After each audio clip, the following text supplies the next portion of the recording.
All right, ladies and gentlemen, thank you so much for joining Darren Bailey and I here at our town hall meeting. Not only are we going to be live here in Champaign, Urbana, but we're also live on Facebook on all streams.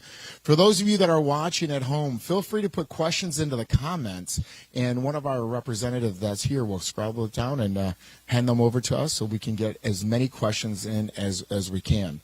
Darren and I are very thankful for everybody spending some time with us here, and we're excited to go through all 102 counties of the state of Illinois, crisscrossing the north, the east, the south, and the west, talking to voters, engaging with the communities, and learning more about our wonderful state. The three pillars of our campaign have been, one, affordability. Everybody in Illinois knows somebody that has moved out of Illinois because it's just too expensive to live here, with the increasing property taxes, with utility bills 30 to 40% higher depending on where you live across our state. It's just too expensive. The second issue is that we're talking about is public safety. For far too long, underneath the Safety Act, Illinois has not gotten any safer. There is no point in anywhere in Illinois that anyone could say, hey, because of the Safety Act, our lives are better. It is safer. We feel more comfortable going to work, going home, going to school. Even yesterday, the Cook County State's Attorney, Eileen Burke, got on television and talked about the electronic monitoring system where criminals that are left out on the street have 2 days to free roam. Literally call it free roam, where they can turn their monitor off and do whatever they want. They got some information from the Cook County judges. There's over 300 people that are on electronic monitoring that are AWOL, that nobody knows exactly where they're at. These are some of the challenges that are happening in the most populous part of our state, but I can hear from people all over, from Quincy, from Sangamon, from Joe Davies, from everywhere across the state where the Safety Act is really not operating well. The third and final issue that we're talking about is education.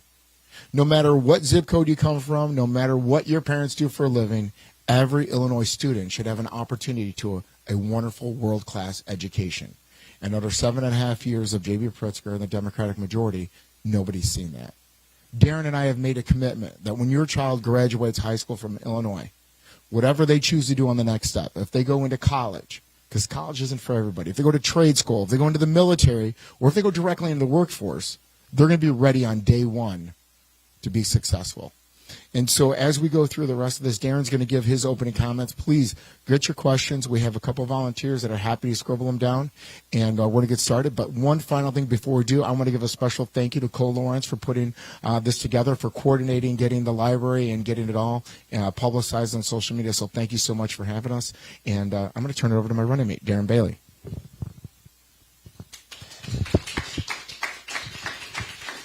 Well, thank you.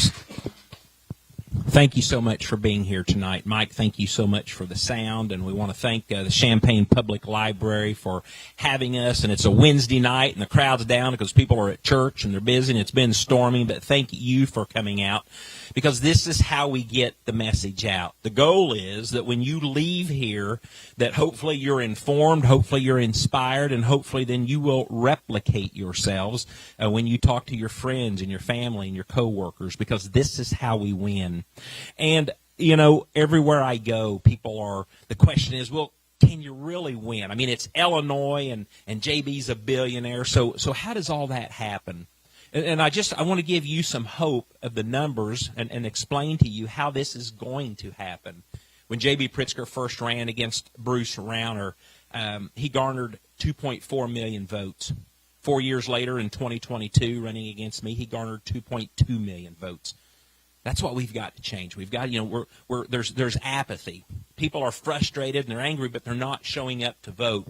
Our data, our numbers suggest and show that he will drop another 200,000 votes. It will be a race to 2 million votes. It's a third term. He's continued to devastate families all across this state. They're angry. Cindy and I were with friends in Chicago continually. They're frustrated. They're ready for change. But we've got to turn that frustration into votes. And then finally, the Chicago Bears. That may very well be the straw that breaks the camel's back. How do you lose the Chicago Bears? So he drops to 2 million votes. Where does that put us? 4 years ago, we garnered right at 1.8 million votes. We believe that, again, numbers, data, polling suggest that those numbers are solid. Those people will all be back to vote again. So we've just simply got to add another 250,000 votes on to make this happen, and it's there. If you remember in 2024, in the presidential election, 750,000 more people showed up to vote in the Republican president's race than showed up to vote for us. We just need to grab a third of those. FOID card holders, 2.5 million FOID card holders across the state. Where are they at? 80% of them show up and vote. That's a victory alone.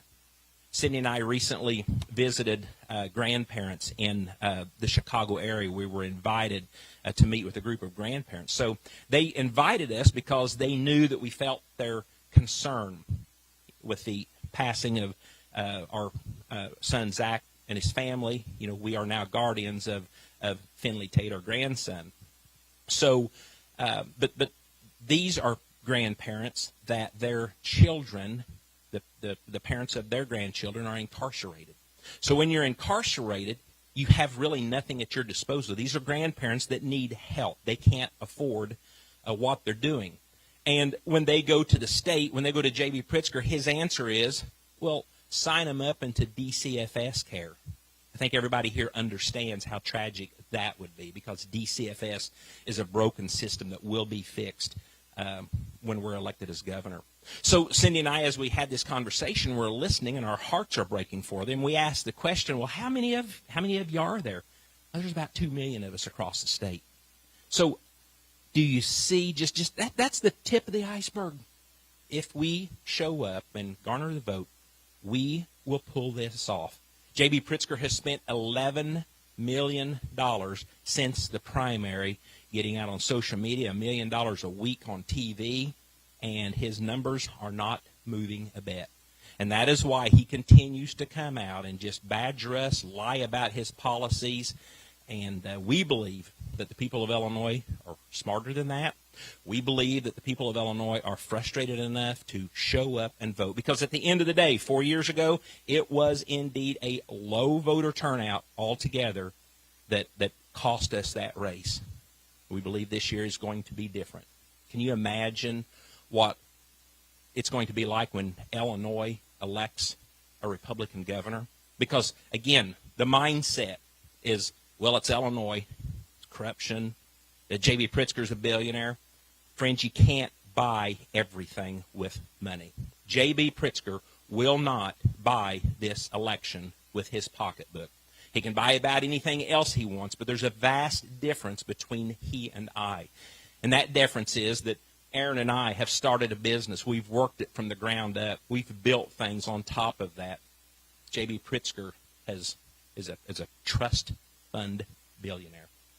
More power to him for his money, but he was given that money, and he has done absolutely nothing except invest it and watch it grow. That man has built absolutely nothing. The Hyatt Hotel, everything it is that he manages, it was given to him.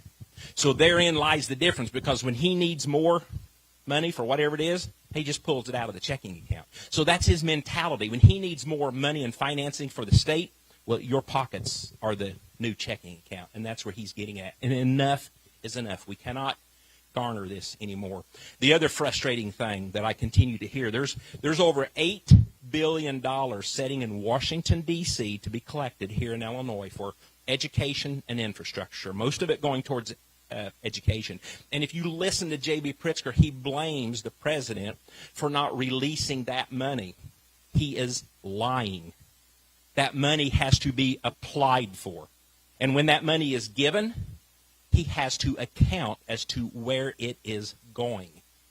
The states of New York, New Jersey, and Colorado, they just in the last several months applied for that money and received it.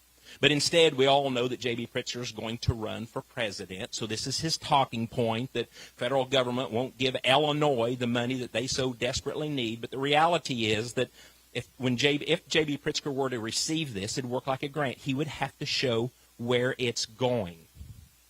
He doesn't want to do that. Then he'd have to show where it's been going the last 4 years under the other presidency.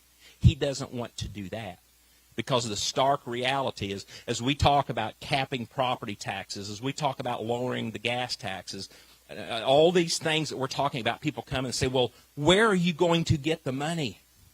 Guys, it's there. When I started running in 2017, the state budget was $32 billion.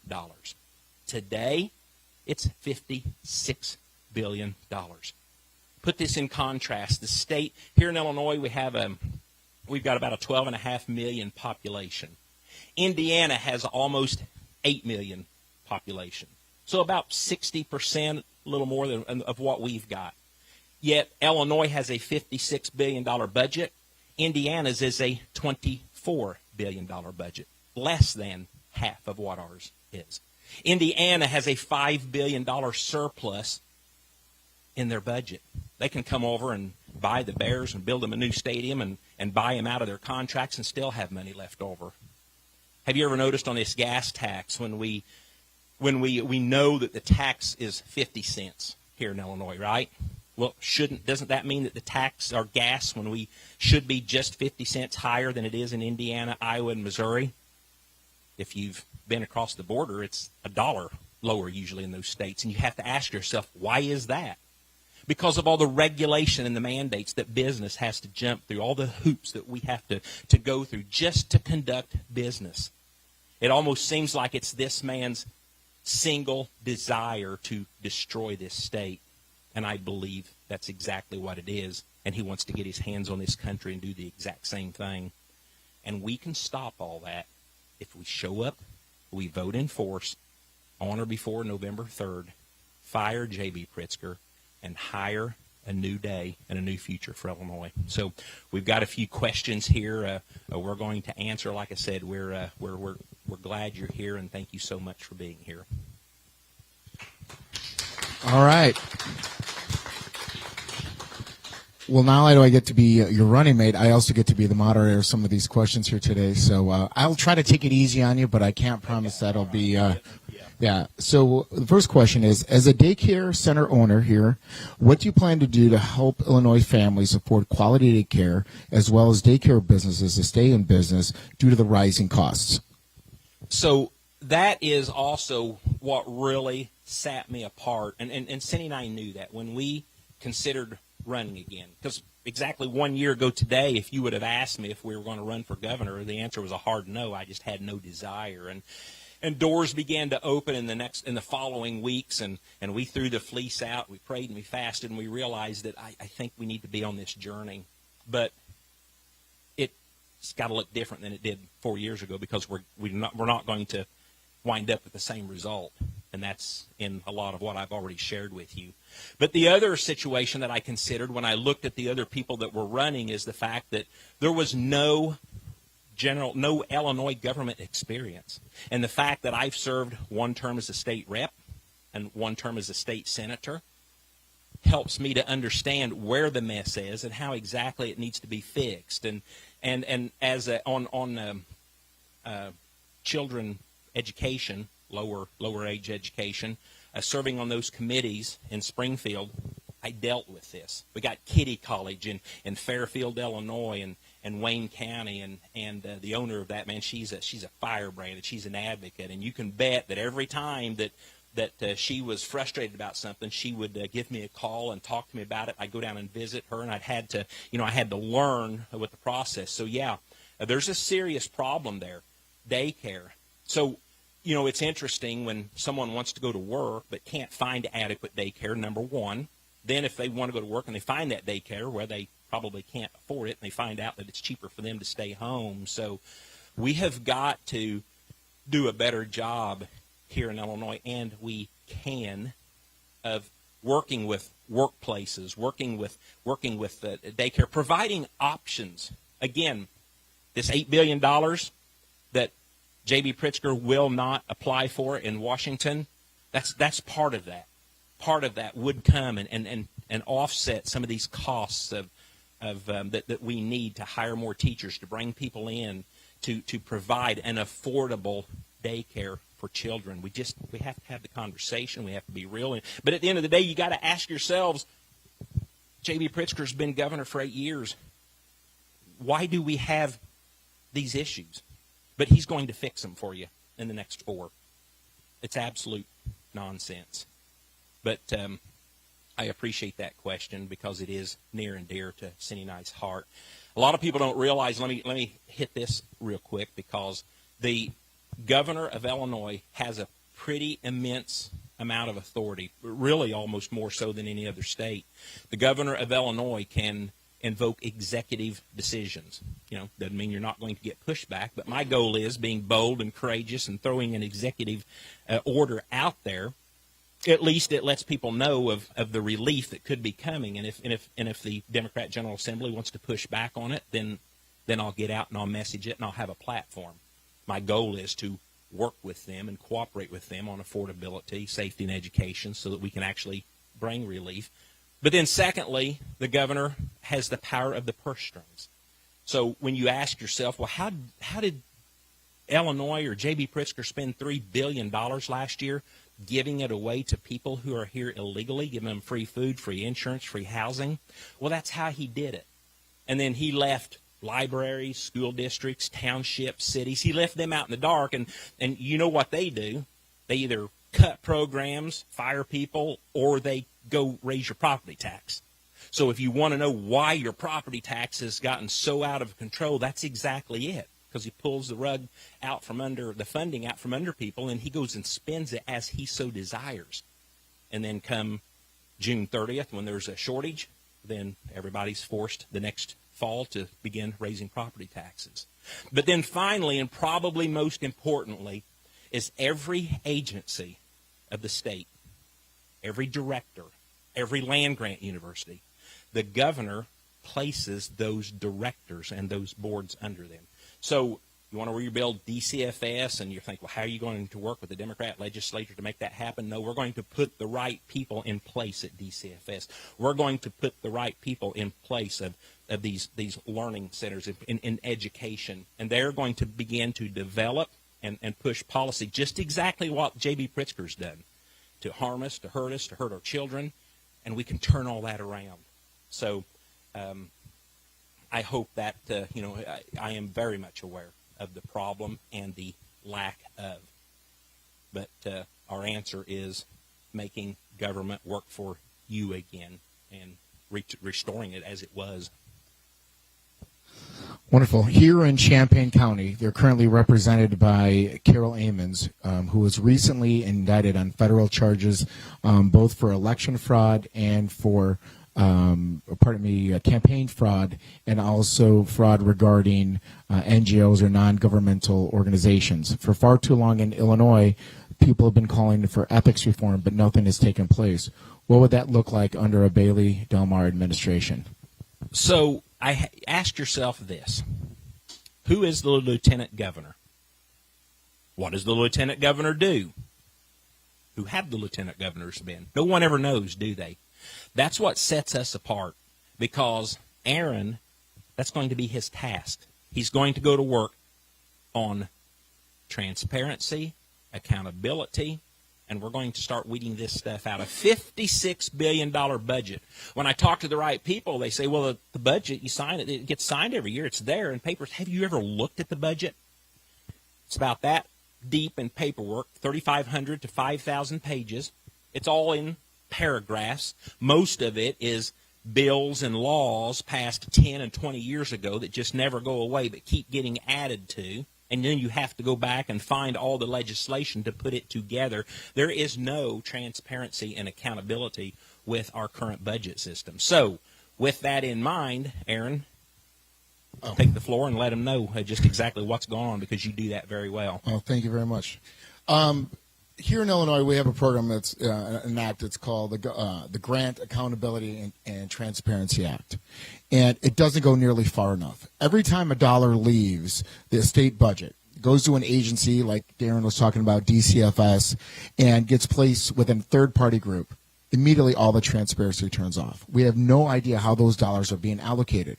And an example of Carol Amons, who will probably be spending the rest of her days next to Mike Madigan in Indiana, which I'm okay with, she used what's called member initiative to push funds to a local charity here. Immediately, she required them to hire her daughter and enrich her family. That charity did it for about a month, said, we just can't do this. We can't get behind it. She then took the funds from that charity and moved it to another charity that would hire her daughter, and it caught the eye of the federal government and hence there. See, that's the kind of things of the waste, fraud, and abuse that Carol Ann just gave us a roadmap here in Illinois to be able to dig out and find and see how our taxpayers' dollars are being misused and reappropriate them, I don't know, let's say property tax relief, utility relief, better education, maybe filling the 1,600 vacancies in the Chicago Police Department, filling the vacancies in Quincy and in Decatur and in DeKalb because nobody wants to join law enforcement. There's a whole host of things that this money could have been allocated to add value, to bring better public service to the people that have spent their hard-earned tax dollars to put it there, but it hasn't. And that's something that's going to be incredibly important during the Bailey-Delmar administration, is weeding out that misuse of funds and that corruption and reallocating them to give a better public service. You want to stand or you want to sit? Okay. Here's the next question. Here in Champaign County, our local GOP has been rendered a super minority. What would you do as governor of Illinois to help make Republicans competitive in urban Illinois once elected? Well, to do the same thing that I did, because in 2017, when I found out that my state representative was raising taxes 32%, I complained. And then I found out, you all know that, right? If you're going to complain and do something about it. So I encourage you to be a part of the system. Get involved. Get involved with your local party. Be there. They need help. They will welcome help. And as a matter of fact, if they don't welcome your help, whatever county that is, then get more people to join with you and change the leadership. Because that's exactly what I did as a state representative. Then we went on into the Senate, and that's what I did as well. But let me be very clear about how I'm going to operate as governor. As governor, it's obviously that, we're still probably going to be in the super minority. But we will have that platform of communication to the people. So as governor, I will stick to affordability issues, safety issues, and education issues. Because we have discovered those aren't just 80-20 issues. Those are 90-10 issues. Our friends in Chicago are suffocating under J.B. Pritzker and Brandon Johnson's reign. It's terrible. So when we set to come to and bring these people to the table, I believe we're going to be able to get something done. And if we don't, and if they don't want to come to the table, if they don't want to put a 1% cap on property taxes, then I will go to their districts and let their constituents know that they won't come to the table. I mean, J.B. Pritzker's, are we okay or do I need to pause? Keep going. All right. Got some camera difficulties. So you realize a few weeks ago a felon wound up in the backyard of J.B. Pritzker. He had an ankle monitor on it. Did you hear about that? Well, guess what? He had later admitted he had no idea where he was at. He didn't know. He just jumped over a fence to, evidently, we assume he was going to break into a house and do damage. The state police were there, cameras were there, everything was fine. Can you imagine if that was you or I, if that was our home? I mean, let's just think about, let's turn this whole story upside down on its head. And this was the governor's house. The guy got caught. But this is how dangerous and irresponsible the Safety Act is. And our friends in Chicago know that. They're hearing these stories every day. Our schools are failing. And it's not because of the teachers, the administration, or the school boards. It's because of J.B. Pritzker's policy that he forces upon our school districts to adhere to. I believe in local control. So I believe that the school board, the local community, should decide how they want to educate their children. You can go to Illinois State Board of Education's website. And when you do and take a look at that, you will see that 70% of the children that we graduate every year cannot read, write, and do math at grade level. In Chicago, Cook County schools, it's 90%.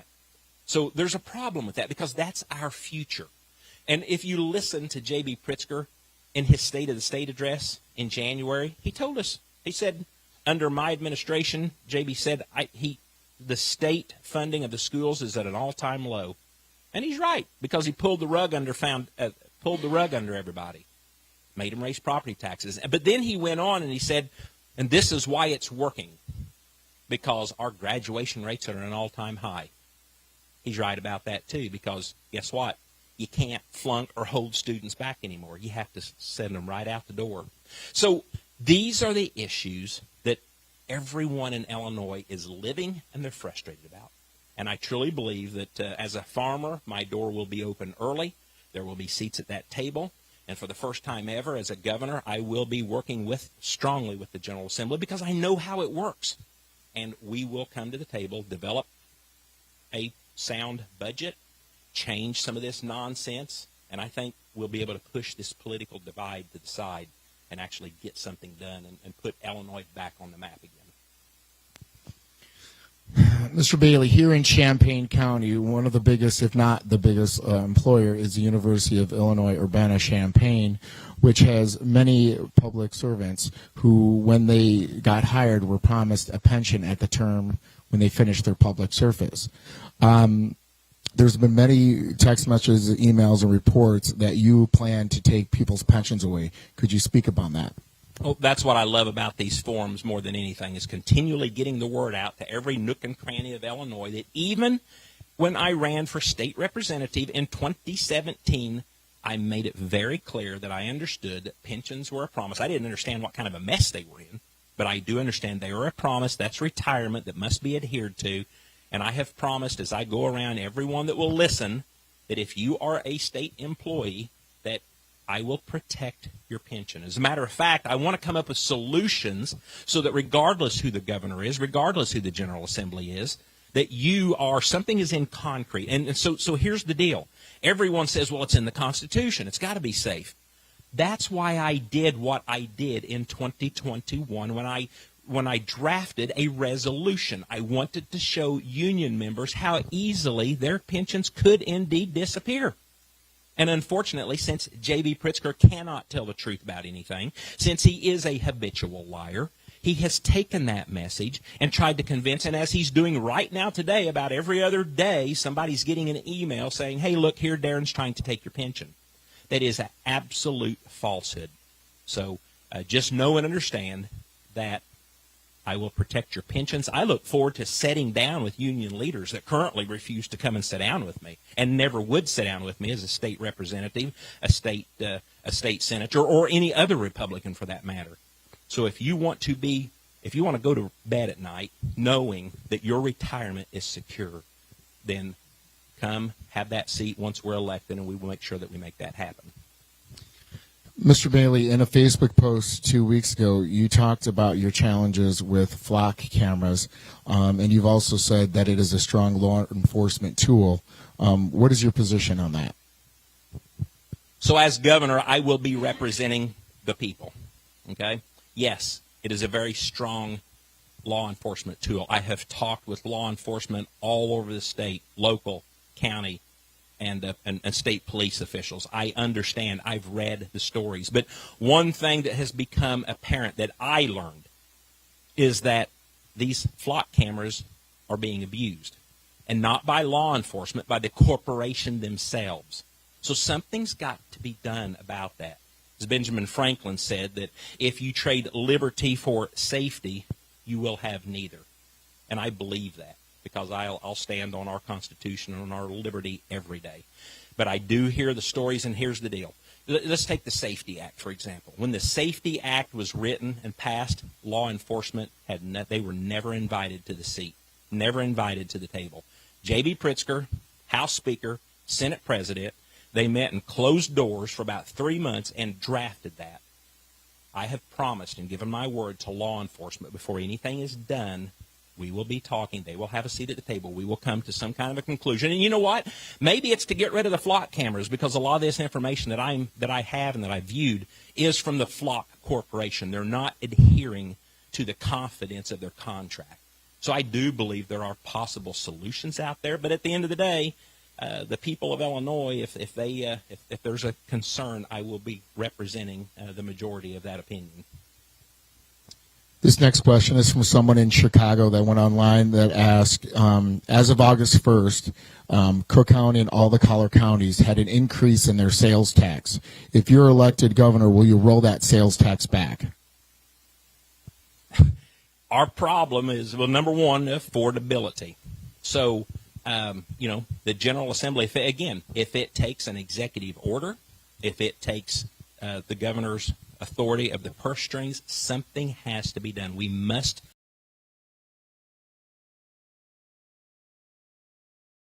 to live in Illinois. They're moving. That we've already talked about that.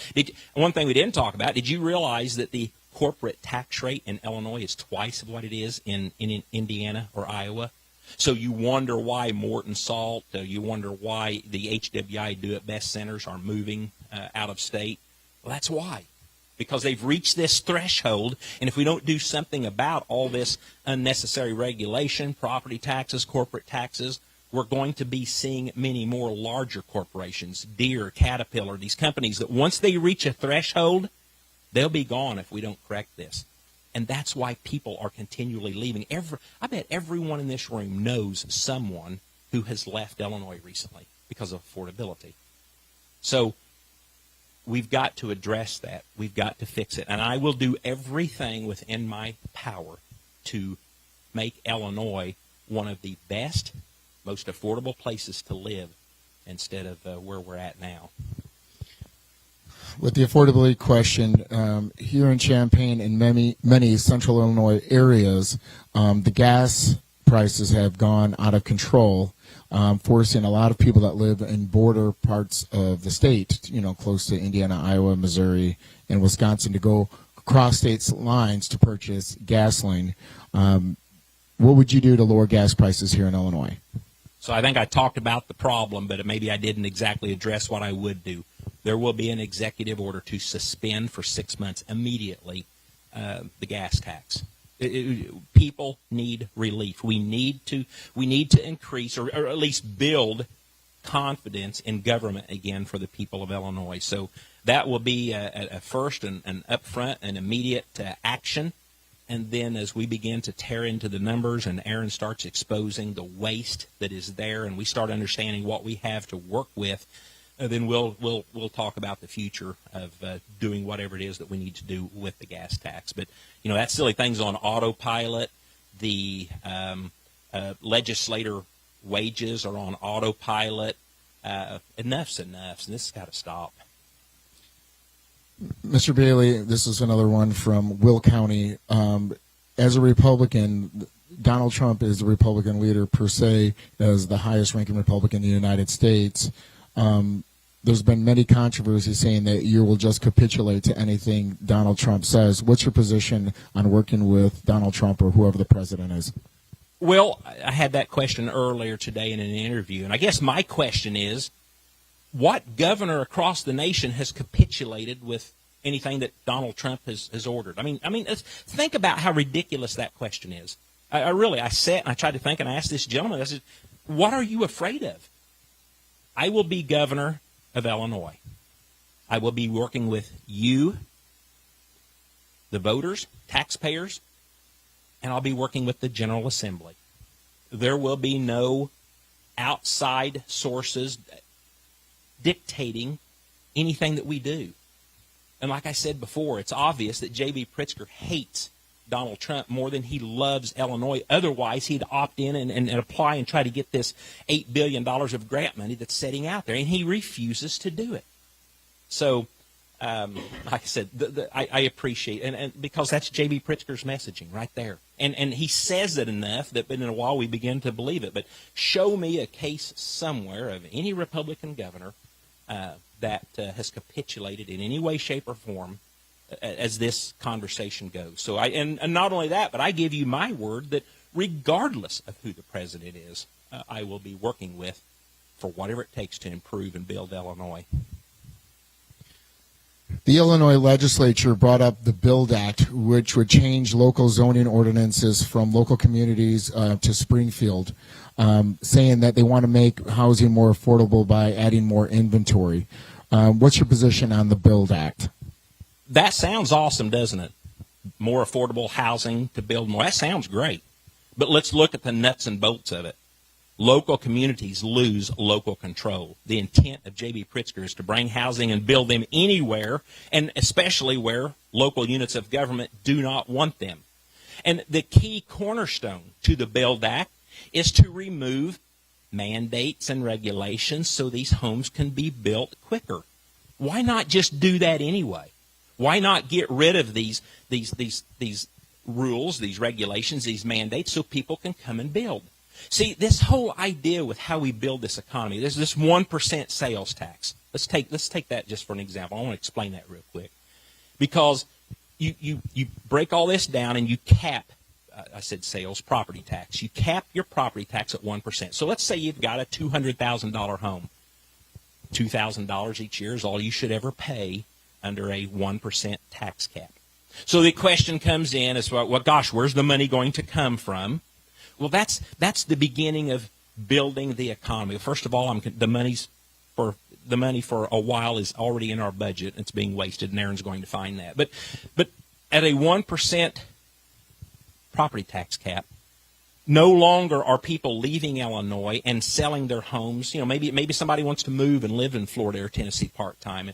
And instead of what they're doing now, they're selling their homes because they can't. They're basically remortgaging with their property taxes.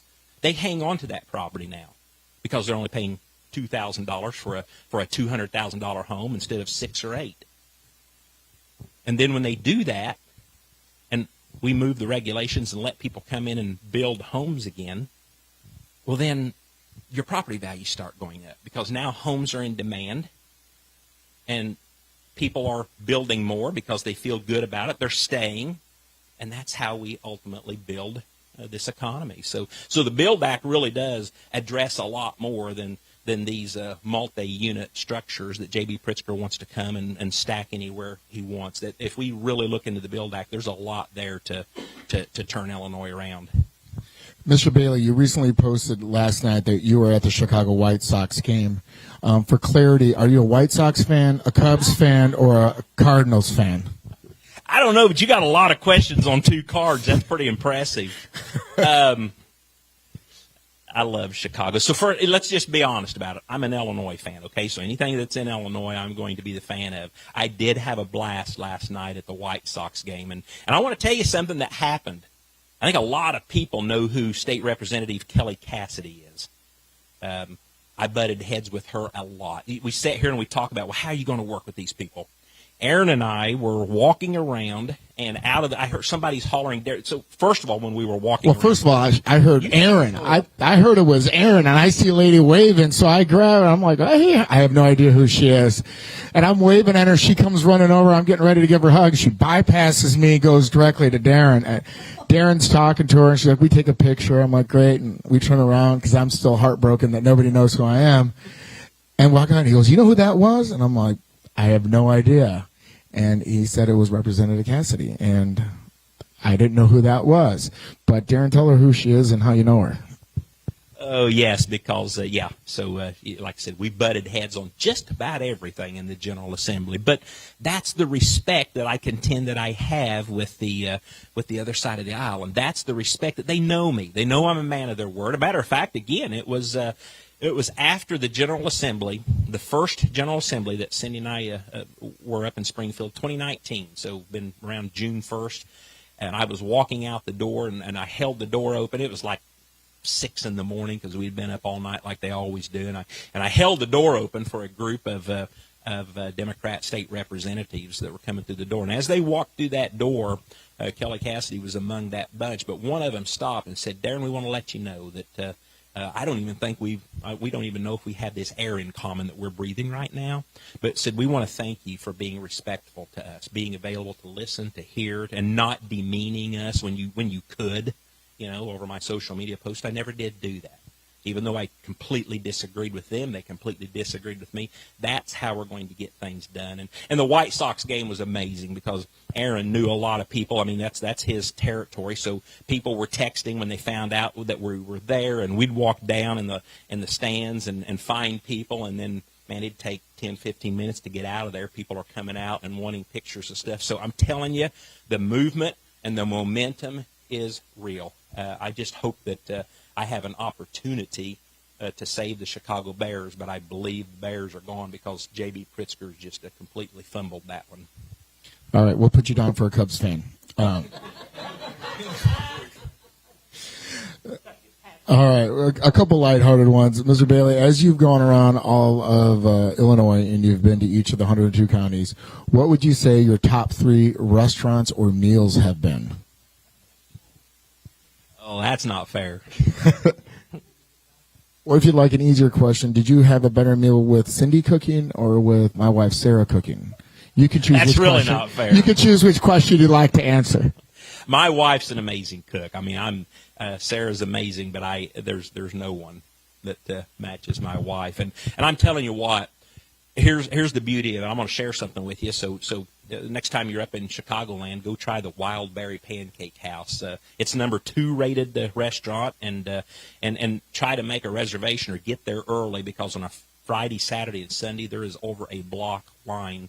Cindy and I have got smart enough to figure out when to get in there. So about 2 months ago, Chicago Magazine wanted to interview me. So they show up, and we're sitting in the booth, just sat down, and the editor's sitting there, and he said, you feel like you're in hostile territory? And I said, no, not really. And I kind of quickly explained, this is a totally different game than it was 4 years ago. Sometimes 4 years ago, somebody would chatter somewhere, Bailey, I thought you thought Chicago was too dangerous. Why are you here? Or gosh, I can't believe you can afford it because everything's so tight and expensive here. That has not happened once because everybody is feeling the problem. So he no longer, I no longer got that out of my mouth, and the waiter came over and dropped the menus off and his water, and he stood there and he looked at me. He said, "Are you that guy running for governor?" He said, "Can I get a selfie with you?" So he stood up and did that, and he must have went back and told somebody because 2 other waitresses and a waiter came out and wanted to do the same thing. And as we were sitting in the middle of the interview, the 2 owners came out, plopped their business cards down, and said, "We are so glad you're here." I don't even know that they knew anybody was interviewing me, but that takes place all the time. So the beauty with Chicago, and I am a foodie, I think that's pretty obvious, but I do love finding the dives. I love finding the wonderful places in Chicago that Cindy and I just explore, because it's really more than just trying new food. It's actually going and just checking the atmosphere out, getting to know the owners, talking to. We never go to a restaurant and sit down without someone coming up to us and engaging in conversation. So I think I said it the other night. I'm going to say it again. Darren at BaileyForIllinois.com. If you've got recommendations, email them to me. That's my personal email, and we'll come and see you. So I'll answer the question for him since he ducked it. If you're in Chicago, Illuminati's Pizza. If you're into Chicagoland, you want barbecue, smoked barbecue. If you're in Central Illinois, you got to go to Yoder's Kitchen in Springfield, top of the line. I mean, I gained 15 pounds, everyone there. If you're down in Charleston on the eastern side of the state, go to Casa Del Mar. It's not my place. I am hosting a meet and greet there. When they put it on my calendar, I was like, oh, this has got to be good Mexican food. They're like, we thought you'd like it. I'm like, oh, Filipinos like Mexican food. That's good, too. So those are a couple suggestions. All right, Mr. Bailey, one of the biggest questions that we're having right now is all throughout the state, people have had strong concerns with the rising property taxes. They seem to get larger and larger. What are 2 or 3 things that you would do under a Bailey Del Mar administration that would help offer property tax relief for all Illinoisans? So I think we've talked about that, a 1% property tax cap. Period. I mean, that has to happen. So I think I explained that. So hopefully I hit that for whoever's asking. Aaron, do you have anything additional to add? I think one of the ways of addressing that question not only is by capping it at 1%, because that does a couple different things. It creates more competitiveness. When somebody's looking at where they're going to be moving, say they graduate for college or they have a new work requirement, or like many people are doing now that have the ability to work from home, when people look at Illinois, a $300,000 house in Illinois or in Tennessee or in Texas or in Indiana or Iowa, they're like, the house is almost the same, but the property taxes are so much different and so much more expensive that people will then want your home. When that happens, the value of your home goes up. Your home is no longer worth $300,000. It's now worth $450,000 because it's competitive. Now, yes, your property tax will go from $3,000 to $4,500. But look at the value of your number one asset. how much more it's valued. So when you decide to either pass it on to your children or to sell it and move somewhere else or whatever you choose to do, you have more generational wealth to pass on. And that's what property tax reform can do for Illinois. You know, the biggest challenge that people say to us is that we want to defund schools. That is not true. We want to make sure that we have world-class schools. We can do that and fund it through different mechanisms. One of the big mechanisms that happens in Florida, for example, is a transfer tax. Once you sell your property, you get hit with a 2% transfer tax. Now you're saying, well, that's an awful big tax to be able to leave the state or to buy or sell a home. It is, but it doesn't happen very often. And if the value of your home is worth another $100,000 or $200,000 versus when you purchase it, it doesn't sting nearly as much. So that's just one example of other states that we could apply their best practices, bring them here to Illinois. Tourism tax is another one, that those that are coming from out of state to use some of our world-class restaurants, our world-class lake. We have so much great things here in Illinois. We could kind of burden the other people that don't live in the state with some of those taxes to offset what we have here in Illinois. So I think those are two great ones. Another one, unfunded mandates, removing unfunded mandates. For those that don't know what those are when Springfield says, hey, you as a local municipality or school district, you need to do this, you need to do this, you need to do this, you need to do this, but you have to figure out your own way to pay for it. There's no appropriation or funding mechanism that goes with it. So that makes that local unit of government, or school board or city council, whatever, do one of two things. They need to reduce services or they need to increase taxes. And their form of taxes is through property. So you see them continuing to raise the property taxes for unfunded mandates. And the last and final one is fully funding local governments out of their local share. I talk about this a lot. When we pay our income taxes, our flat 4.95% income tax here in Illinois, a portion of that is supposed to go back to your local community. Not all of it goes to the state. The state collects it, but it's supposed to be redistributed by population to different cities, counties, up and down. The state of Illinois for the last 7.5 years has been underfunding their portion of our income taxes to local units of government by 28%. Again, what does that force local communities to do? They either have to lower the amount of services they give you or they have to raise property taxes. So that's why you see the just continual increase of property taxes. And J.B. Pritzker shifts that responsibility away from his office back to local municipalities, saying, well, they're the ones doing it. We don't control property taxes. They do when they do the unfunded mandates, when they reduce the amount of local share. You can see that, and that's part of the reason that I think that we can roll a lot of that back once we have a new administration. You know, the things that Darren and I are talking about, affordability, public safety, education, these aren't Republican talking points. They're not really even Democrat talking points. They're for all of Illinois.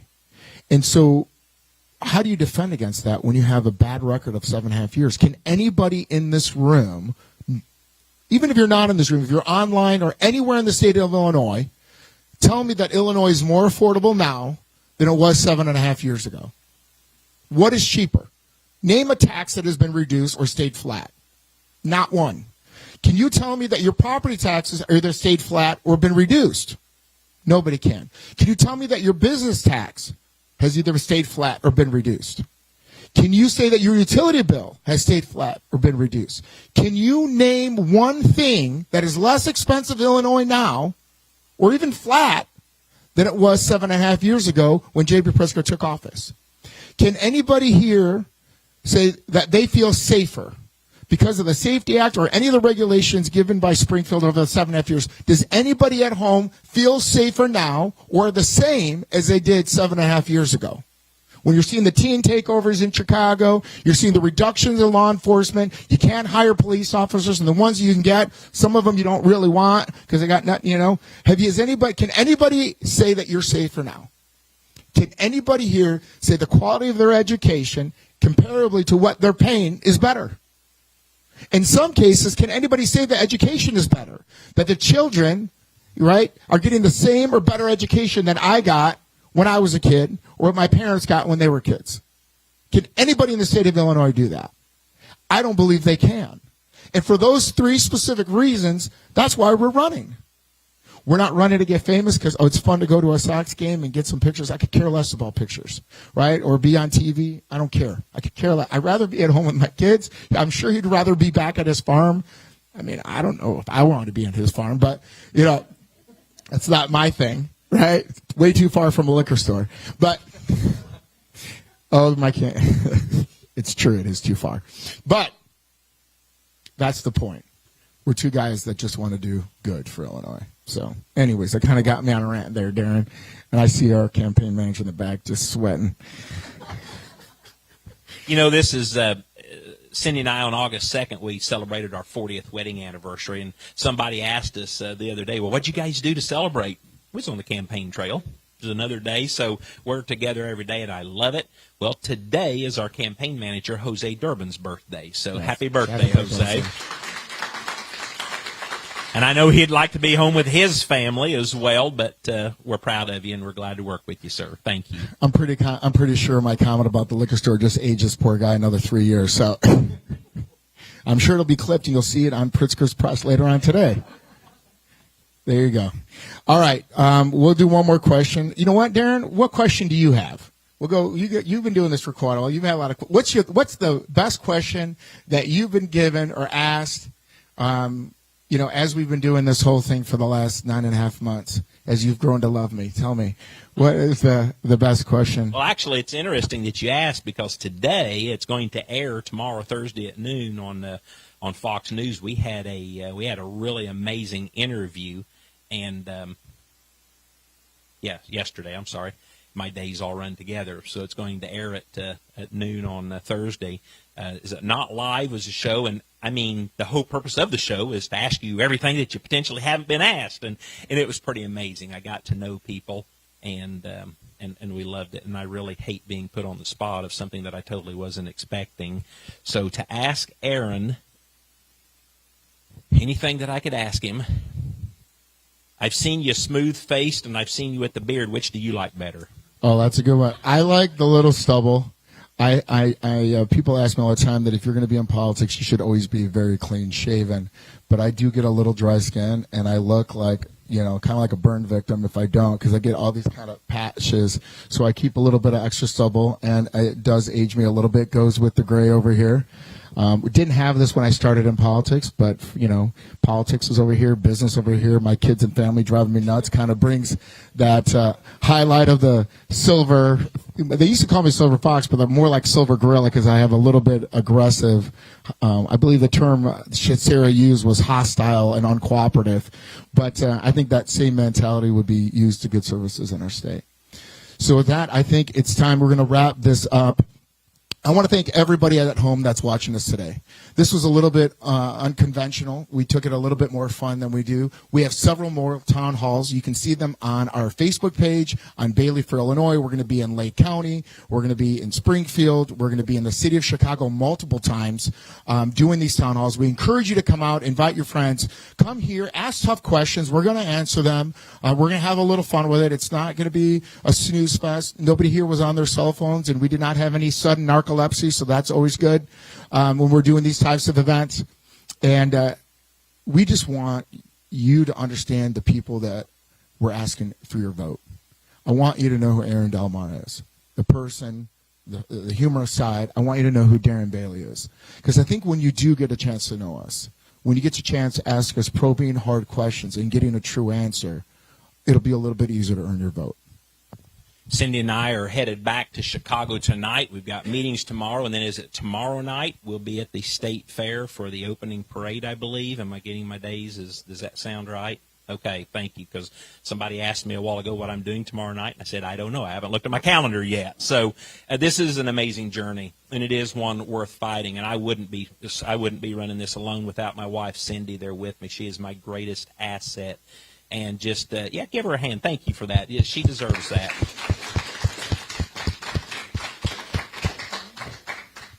And I look forward to how she is going to bring, as Aaron continually says, he's going, let's put me in government housing next January in the governor's house. And she's going to bring that place to life. With a guest room for the lieutenant governor, of course. Yes, right? There you go. Yes. So we're here. Some of you came in late. We will stay here if you've got questions, thoughts, concerns, ideas. And thank you so much for your time, taking the time to come here. And God bless you. God bless the state of Illinois, and God bless the most amazing nation that's ever existed, the United States of America. Thank you. Thank you.